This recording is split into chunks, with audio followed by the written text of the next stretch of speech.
Film की शुरुआत Vatican के मुख्य ओझा फादर गैब्रियल अमोर्थ के शब्दों से होती है, जो हमें चेतावनी देते हैं कि जब हम शैतान का मजाक उड़ाते हैं और खुद से कहते हैं कि उसका कोई अस्तित्व नहीं है, तब वह सबसे ज्यादा खुश होता है।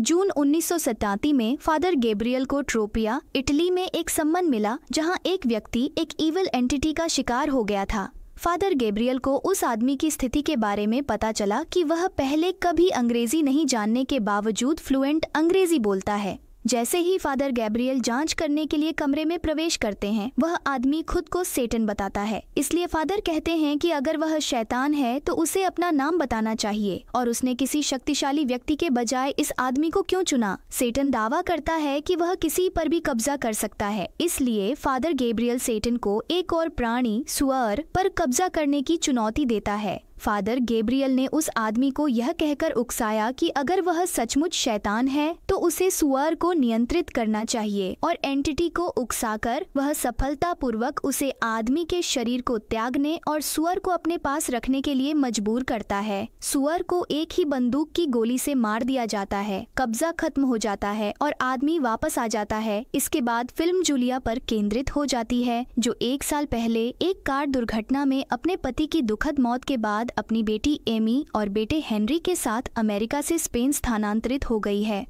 उन्हें स्पेन में एक मठ विरासत में मिला है और हमें पता चला है कि यह चर्च कई पीढ़ियों से जूलिया के पति के परिवार की संपत्ति रही है। जूलिया की योजना अमेरिका लौटने से पहले इसका नवीनीकरण करके अच्छी कीमत पर बेचने की है। आगमन पर नवीनीकरण परियोजना की देखरेख करने वाले ठेकेदार कार्लोस ने उनका स्वागत किया और फादर एस्किबेल, लोकल प्रीस्ट। अजीबता तब पैदा होती है जब हेनरी तहखाने की खोज करता है और दीवार में एक छेद पाता है जो वेटिकन सिंबल वाले एक दरवाजे की ओर जाता है जो टूटने लगता है। दूसरी ओर जूलिया हेनरी की तलाश कर रही है, लेकिन उसकी लापरवाह बेटी एमी को अपने भाई की परवाह नहीं है और वह स्पेन जाने के अपनी मां के फैसले से नाराज रहती है। इटली में फादर गैब्रियल की हाल ही में शैतान के साथ मुठभेड़ के 1 महीने बाद उन्हें मामले को संबोधित करने के लिए बिशप की परिषद द्वारा रोम बुलाया गया है। कार्डिनल सुलिवन के नेतृत्व में पैनल ने बिशप की अनुमति के बिना भूत प्रेत भगाने का कार्य करने के लिए फादर गैब्रियल के प्रति गुस्सा व्यक्त किया है। फादर गैब्रियल बताते हैं कि उन्होंने ट्रोपिया में भूत प्रेत भगाने का काम नहीं किया, बल्कि मानसिक रूप से परेशान व्यक्ति की मदद के लिए कुछ मनोवैज्ञानिक थिएटर किए।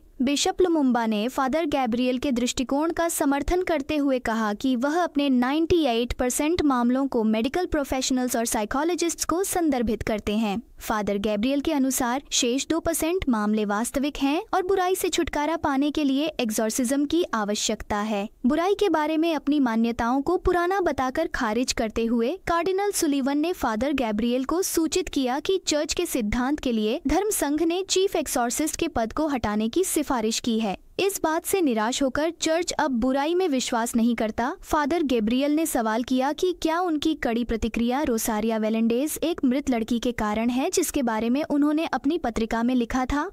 फादर गैब्रियल ने तब कहा कि उनके बिशप ने उन्हें मुख्य ओझा के पद पर नियुक्त किया था वेटिकन के, इसलिए यदि किसी को उससे कोई समस्या है तो उन्हें इसे पोप के समक्ष उठाना चाहिए। अगले दिन जूलिया के तहखाने में एक कर्मचारी को उसी खुले स्थान से आने वाली आवाज सुनाई देती है जिसे हेनरी ने 1 दिन पहले खोजा था। लेकिन जैसे ही वे क्षेत्र को चमक से रोशन करते हैं, अचानक आग भड़क उठती है। उन्हें लगा कि शायद गैस लीक के कारण ऐसा हुआ होगा। इस घटना के कारण कार्लोस ने जीवन को खतरा मानते हुए काम आगे बढ़ाने से इनकार कर दिया। उसी समय हेनरी को दौरे पड़ने लगते हैं। लड़का अचानक उठता है, अपना चेहरा खुजलाने से पहले अपनी मां को चेतावनी देता है कि वे सभी आज रात मरने वाले हैं। हेनरी को अस्पताल ले जाया गया, जहां जूलिया को खबर मिली कि उसकी मेडिकल रिपोर्ट में शारीरिक बीमारी के कोई लक्षण नहीं दिखे हैं और डॉक्टर का सुझाव है कि हेनरी की स्थिति ट्रॉमा से जुड़ी हो सकती है। अपनी बातचीत के दौरान जूलिया ने खुलासा किया कि घातक दुर्घटना की रात हेनरी अपने पिता के साथ मौजूद था और उस दर्दनाक घटना के बाद से उसने एक भी शब्द नहीं बोला है। डॉक्टर हेनरी के लिए कुछ नहीं कर सकते सिवाय एक सेडेटिव दवा के जिसे जूलिया इस्तेमाल कर सकती है यदि वह फिर से खुद को चोट पहुंचाने की कोशिश करता है। रात के अंधेरे में जैसे ही एमी बर्फ के लिए रसोई की ओर जाती है, अचानक बिजली गुल होने से आसपास का वातावरण अंधेरे में डूब जाता है और हेनरी अचानक उठ जाता है। परेशान होकर एमी मुख्य स्विच की जांच करती है, जबकि जूलिया हेनरी के पास जाती है, यह सोचकर कि वह डर सकता है। लेकिन माँ तब हैरान रह जाती है जब हेनरी अचानक उसकी छाती पकड़ लेता है और कहता है कि वह भूखा है। चौंक कर जूलिया हेनरी के पेट पर नफरत शब्द अंकित देखती है और वह उसे पुजारी को लाने का निर्देश देता है।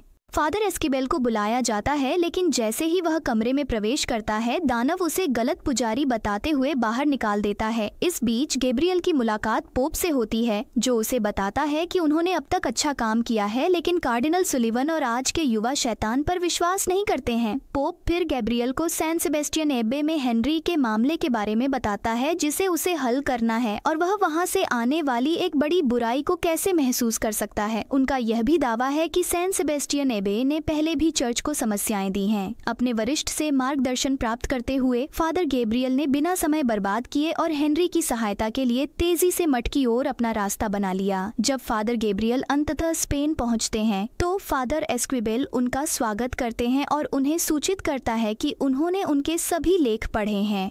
इसके बाद फादर एस्किबेल ने उन्हें जूलिया से मिलवाया, लेकिन जूलिया अनिच्छा से चर्च को शामिल करने के लिए सहमत हो गई और फादर गैब्रियल को हेनरी से उसके कमरे में मिलने की अनुमति दे दी। जैसे ही फादर गैब्रियल ने अपनी प्रार्थनाएं शुरू की, हेनरी अचानक जागा और उन्हें इन दीवारों के भीतर बेकार कहकर खारिज कर दिया। एक पवित्र धातु चक्र का उपयोग करते हुए दानव की आंखें कुछ ही समय में हेनरी की आंखों से अलग हो जाती हैं और यह फादर गैब्रियल को दानव से उसके नाम और यहाँ उसकी उपस्थिति के कारण के बारे में पूछताछ करने के लिए प्रेरित करता है। राक्षस फादर गैब्रियल की आत्मा और उनके जीवन भर किए गए हर पाप के बारे में ज्ञान का दावा करता है। फादर गैब्रियल ने शैतान से पूछा कि अगर वह उससे नहीं डरता तो उसका नाम बताओ, और शैतान कहता है कि वह उस प्रकार का मूर्ख नहीं है जो सुअर में घुस जाएगा। एक भयावह मोड़ में शैतान फादर गैब्रियल को नाम से संबोधित करता है और उन्हें उनके अतीत की घटनाओं की याद दिलाता है, जिसमें एक सैनिक के रूप में उनका सबसे बुरा सपना भी शामिल है।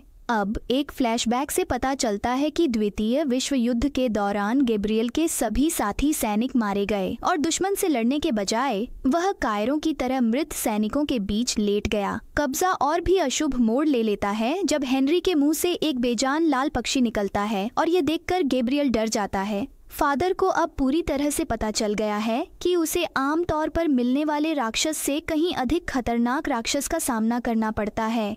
फादर एस्किबेल को स्थिति के बारे में सूचित करने के बाद वह यह समझने के लिए जूलिया के साथ बातचीत में संलग्न होता है कि इस शक्तिशाली राक्षस ने हेनरी को क्यों निशाना बनाया है। हेनरी के पिछले आघात की खोज करते हुए फादर ने इसे शैतान के लिए संभावित भेद्यता के रूप में पहचाना, क्योंकि पीड़ा एक आत्मा को संबंध के लिए बेचैन कर सकती है। जब वे बातचीत कर रहे थे, एमी ने बाहर से कुछ आवाजें सुनी और वह यह सोचकर जांच करने के लिए बाहर आई कि यह हेनरी हो सकता है। तभी अचानक लड़की को उसके मृत पिता का फोन आता है, जो उसे बताता है कि वे सभी आज रात मरने वाले हैं। भय से भरकर वह अपनी माँ के पास जाती है और अपने कष्टदायक अनुभव को साझा करते हुए प्रेरित करती है। फादर गैब्रियल को राक्षस की उनके अतीत तक पहुँचने की क्षमता का एहसास हुआ।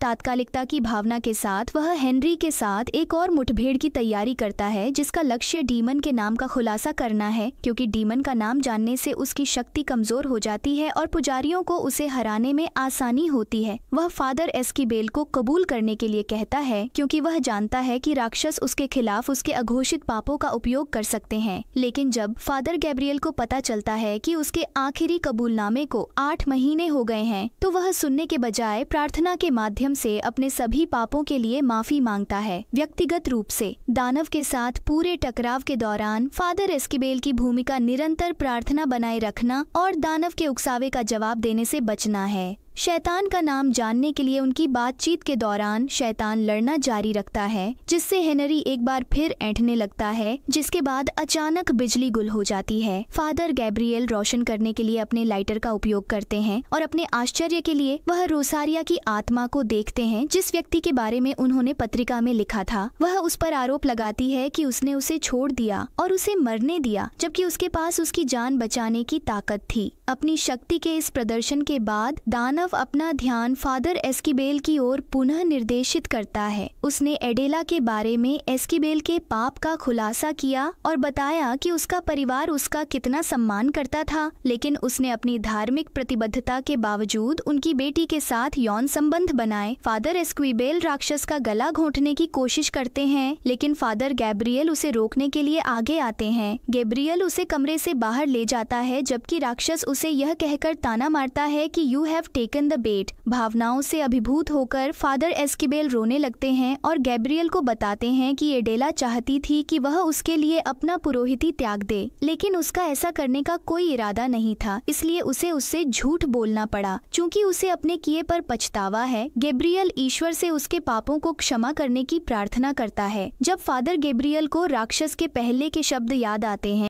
एस्क्विबेल को हेनरी के दरवाजे के बाहर पहरा देने का निर्देश देने के बाद फादर गैब्रियल तुरंत बगीचे में जाते हैं ताकि वह कुछ देख सकें जो उन्होंने पहले देखा था, और यहाँ वेटिकन का एक प्रतीक प्रकट होता है। अब उन्हें याद आता है कि पोप ने उन्हें यहाँ चर्च की पिछली समस्याओं के बारे में चेतावनी दी थी।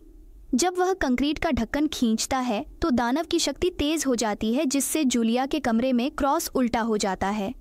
दुष्ट संस्था जूलिया को निशाना बनाती है और हम देखते हैं कि कोई उसके बिस्तर पर उसके साथ है, और जैसे ही वह उठती है वह उस पर हमला करता है और उसे बिस्तर के अंदर खींचने लगता है। दूसरी ओर एमी को हिंसक रूप से एक दीवार पर फेंक दिया जाता है और इसलिए वह खुद को अपनी कोठरी में बंद कर लेती है। इस बीच फादर एस्क्विबेल मदद के लिए हेनरी की हताश पुकार सुनता है और उसकी सहायता के लिए अंदर भागता है, लेकिन जैसे ही वह उसके करीब जाता है हेनरी जाग जाता है और उसका कान काट लेता है और कहता है कि यहाँ से कोई भी जिंदा नहीं भाग पाएगा। फादर गैब्रियल को वेटिकन सील के नीचे कुआं मिला, और जब उन्होंने अंदर क्या है यह जांचने के लिए एक जलता हुआ कागज अंदर डाला तो एक बड़ा विस्फोट हुआ।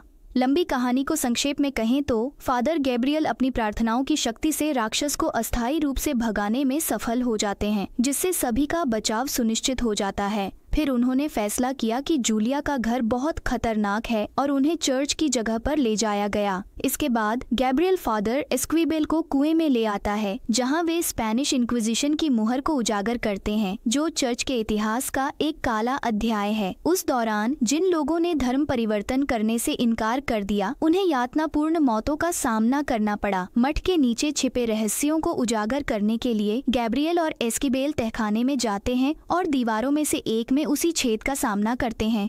क्रॉस की गई चाबियों के प्रतीक को देखते हुए फादर गैब्रियल दीवारों को तोड़ने के लिए हथौड़े का उपयोग करते हैं और शैतान जाग जाता है। गैब्रियल और एस्क्विबेल को फिर एक गुप्त भूमिगत कब्रिस्तान मिलता है और वह एस्क्विबेल को बताता है कि यह पाप की सुरंग है। कैटाकॉम्ब के केंद्र में एक पिंजरा है जिसमें कार्डिनल रक्षक के कंकाल के अवशेष हैं, जो चर्च के अंतिम रक्षक थे। गैब्रियल एस्क्विबेल को बताता है कि वह पिंजरे में कैद नहीं है, बल्कि यह उसकी सुरक्षा के लिए है, और जब भूत भगाने का उपाय विफल हो जाता है तो ऐसा किया जाता है ताकि वह भागते शैतानों से सुरक्षित रह सके और इस रहस्य को हमेशा के लिए दफन कर सके। इस बीच रोम में जैसे ही पोप सेंट सेबेस्टियन एबे की अपनी जांच में गहराई से उतरते हैं, उन्हें किताब के भीतर एक पत्र मिलता है।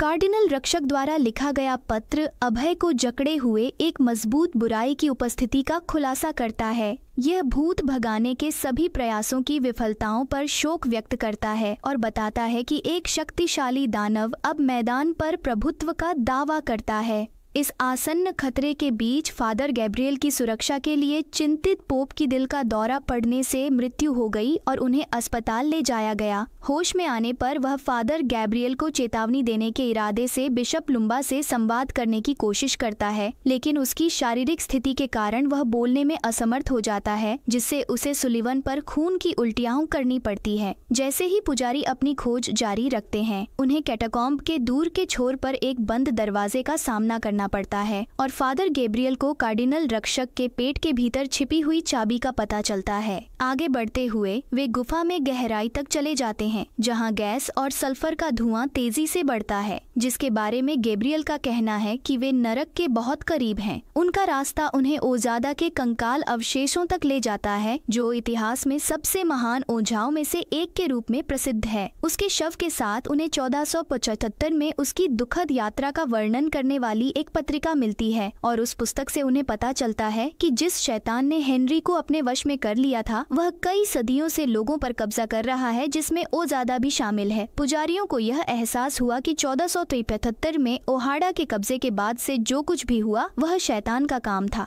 वेटिकन को इस सच्चाई के बारे में पता चल गया, लेकिन उसने इसे दुनिया से छिपाकर दफनाने का फैसला किया। शैतान को अंडरवर्ल्ड में कैद कर दिया गया और उसके 200 देवदूत भी उसके साथ थे। यहाँ गैब्रियल ने पत्रिका से एक नक्शा भी प्राप्त किया है जिससे पता चलता है कि सैन सेबेस्टियन एबे उन 200 स्थानों में से एक है जहाँ माना जाता है कि गिरे हुए स्वर्गदूतों को दफनाया गया था। ओजादा में मौजूद राक्षस एक सेना बनाने और चर्च का विनाश करने के लिए इन सभी स्थानों का पता लगाना चाहता था। फादर एस्क्विबेल का अनुमान है कि हाल के निर्माण कार्य ने अनजाने में मठ पर राक्षस को उजागर कर दिया होगा। इन चौंकाने वाले खुलासों के बीच जूलिया चर्च में जागती है और उसे पता चलता है कि एमी वहाँ नहीं है, इसलिए वह उसे देखने के लिए घर चली जाती है। वहाँ वह एमी को हेनरी के साथ उसके कमरे में बैठी हुई पाती है और एमी और हेनरी दोनों कहते हैं कि हेनरी ठीक है। जब जूलिया एमी को दूर ले जाने का प्रयास करती है तो राक्षस द्वारा उसे हिंसक रूप से दीवार पर फेंक दिया जाता है। वह एमी के शरीर को भी अपने नियंत्रण में ले लेता है और उसका सिर मरोड़ देता है। इस बीच पुजारी अंततः दानव के नाम का खुलासा करते हैं, एस्मोडस, और तभी दानव जोर से चिल्लाता है और पोप का स्वास्थ्य बिगड़ जाता है। राहत के एक क्षण में वे हेनरी को बेहोश करने में सफल हो जाते हैं। फादर एस्क्विबेल फिर कहते हैं कि शैतान ओझाओं को खाता है। शैतान ने बुरा किया है, डेविल ने ओझाड़ा के बॉडी का उपयोग करके बुरे काम किए हैं। दोबारा फादर गैब्रियल को अपने वश में करके फिर से वही काम करना चाहता है, लेकिन अब अंततः उन्होंने राक्षस का नाम उजागर कर दिया है, जो उसे हराने के लिए आवश्यक जानकारी का एक महत्वपूर्ण हिस्सा है। गैब्रियल ने फिर से अपने पापों को कबूल करने का फैसला किया। युद्ध के दौरान वह विद्रोही बन गया और उसके कई दोस्त जर्मन गोलियों के शिकार हो गए, लेकिन वह बच गया। यह उसे स्वयं को ईश्वर की सेवा में समर्पित करके अपने बचे हुए जीवन का उद्देश्य खोजने के लिए प्रेरित करता है। अब पछतावे के बोझ तले दबे फादर गैब्रियल का मानना है कि यौन शोषण के मामले में मदद की गुहार के बावजूद जब वह रोसारिया की रक्षा करने में विफल रहे तो वह अपनी जिम्मेदारी को पूरा करने में विफल रहे। वह भूत प्रेत में नहीं थी, लेकिन मानसिक रूप से परेशान थी, इसीलिए उसने अपना केस किसी और को दे दिया। क्योंकि वह अहंकारी था, इसलिए उसने उसके सामने आत्महत्या कर ली। लेकिन उनकी मृत्यु के बाद गैब्रियल ने यौन शोषण की अफवाहें सुनी जिन्हें वेटिकन सिटी ने कवर किया था, और इस वजह से उन्हें अभी भी उनकी मदद न करने और उनका मामला किसी और को सौंपने का पछतावा था। पाप मुक्ति के एक संक्षिप्त सत्र के बाद पुजारी मठ में अपना रास्ता बनाते हैं और भूत भगाने की प्रक्रिया शुरू करने से पहले सामूहिक प्रार्थना के लिए इकट्ठा होते हैं। हेनरी के चेहरे पर दुष्ट दानव के प्रभाव से आई विकृति अंकित है। जैसे ही फादर एस्क्विबेल, जूलिया और एमी प्रार्थना में इन्वॉल्व होते हैं, फादर गैब्रियल साहस पूर्वक इसकी शक्ति को कमजोर करने के लिए एस्मोडियस के नाम का आह्वान करते हैं। एस्मोडियस ने फादर गैब्रियल और एस्क्विबेल को अपने स्वयं के पापों के बारे में बताया, फिर भी वे अपनी प्रार्थना में लगे रहे। जब हेनरी ने अपनी आंखें बंद की, गैब्रियल ने देखा कि भगवान यहाँ उसके पेट पर खरोंच नहीं लगा रहे हैं। अंततः दानव ने एमी पर कब्जा कर लिया, जिससे वह अपनी ही मां पर क्रूर हमला करने लगी। चूंकि राक्षस अपने ही दुपट्टे से गला घोंटकर फादर एस्क्विबेल का जीवन समाप्त करना चाहता है, फादर गैब्रियल शैतान को अपने शरीर पर कब्जा करने की अनुमति देने का घातक निर्णय लेता है और दूसरों की सुरक्षा के लिए खुद को बलिदान कर देता है। जैसे ही एस्मोडियस ने फादर गैब्रियल के शरीर को पकड़ लिया, पोप को गैब्रियल के निस्वार्थ कार्य के बारे में पता चल गया। समानांतर में कार्डिनल सुलिवन को एक उपस्थिति का सामना करना पड़ता है जिसमें चर्च के क्रूज से रक्त रिसना देखा जाता है, जिसके बाद अचानक सिर में दर्द होता है। इस बीच जैसे ही हेनरी और एमी ने अपने शरीर पर नियंत्रण हासिल कर लिया, फादर गैब्रियल ने फादर एस्क्विबेल को परिवार को सुरक्षित स्थान पर ले जाने का निर्देश दिया। सभी लोगों के सुरक्षित रूप से शहर के लिए प्रस्थान करने के बाद फादर गैब्रियल एस्मोडियस के साथ अकेले रह गए। राक्षस धीरे धीरे उन्हें खा रहा था। जैसे ही उसकी आंखों के सामने अंधेरा छा जाता है, फादर गैब्रियल अपने जीवन को समाप्त करने का प्रयास करता है। बुरी इकाई को अपने शरीर का शोषण करने से रोकने के लिए बेचैन हो जाता है। हालांकि उनके प्रयास असफल साबित होते हैं। राक्षस को विफल करने के लिए दृढ़ संकल्पित वह प्रलय की ओर जाता है। गैस भंडार का उपयोग करके खुद को जलाकर मारने का इरादा रखता है। फिर भी इससे पहले कि वह कुछ कर पाता, दानव परछाई से प्रकट होता है और उस पर भयानक हमला करता है। एक बार जब फादर एस्कीबेल वापस लौटे तो उनका सामना फादर गैब्रियल से हुआ, जो अब पूरी तरह से एस्मोडस के कब्जे में है। बिना आशा खोए वह प्रार्थना करना शुरू कर देता है और गैब्रियल से अपने साथ आने का आग्रह करता है। जैसे ही दानव उनकी संयुक्त आध्यात्मिक शक्ति का प्रभाव झेलता है, वह फादर गैब्रियल के शरीर पर नियंत्रण छोड़ देता है, फिर भी अपने पापों के बोझ से उन्हें परेशान करना जारी रखता है। पवित्र पदक से लैस फादर एस्कीबेल ने एडेला का सामना किया, जबकि फादर गैब्रियल ने रोसारिया की लंबे समय से मौजूद उपस्थिति के खिलाफ एक हथियार के रूप में क्रूस का उपयोग किया और राक्षस को जबरदस्ती पानी में फेंक दिया। उद्देश्य में एकजुट होकर उन्होंने अंतिम संस्कार पढ़ना शुरू कर दिया। अंततः एस्मोडियस की दुष्टता को हमेशा के लिए समाप्त कर दिया। स्पेन में बुराई के खिलाफ उनकी साहसी लड़ाई के बाद फादर गैब्रियल और फादर एस्कीबेल को पोप से प्रशंसा मिली, जो राक्षस को हराने और अंधेरे के खिलाफ एक महत्वपूर्ण झटका देने में उनकी सफलता को पहचानते हैं। फादर गैब्रियल को पता चला कि कार्डिनल सुलिवन ने गुआम द्वीप पर विश्राम लिया है। आगे बढ़ते हुए फादर गैब्रियल और फादर एस्कीबेल अब खुद को कार्डिनल लुम्बा के मार्गदर्शन में पाते हैं। उन्हें पता चलता है कि वेटिकन ने जूलिया के परिवार के स्वामित्व वाले मठ को मिट्टी को पवित्र करके खरीद लिया है। परिवार सुरक्षित रूप से अमेरिका वापस आ गया और हेनरी अब बिल्कुल ठीक है। हालांकि एस्मोडियस हार गया है। ओजाडा की डायरी में उल्लिखित शेष 199 साइटों का पता लगाने की खोज अभी भी बाकी है। गैब्रियल और एस्क्विबेल अपनी अटूट प्रतिबद्धता से प्रेरित होकर पृथ्वी पर शेष 199 स्थलों में रहने वाले राक्षसों को खत्म करने की जिम्मेदारी स्वेच्छा से स्वीकार करते हैं। हालांकि यह कहानी काल्पनिक है, लेकिन यह ध्यान देने योग्य है कि फादर गैब्रियल अमोर्थ, जिन पर यह चरित्र काफी हद तक आधारित है, एक वास्तविक व्यक्ति थे जिन्होंने अपना जीवन प्रभावित लोगों की सहायता के लिए समर्पित कर दिया था। करुणा और निष्ठा की विरासत छोड़कर उनकी सेवा 2016 में रोम में उनके निधन तक जारी रही।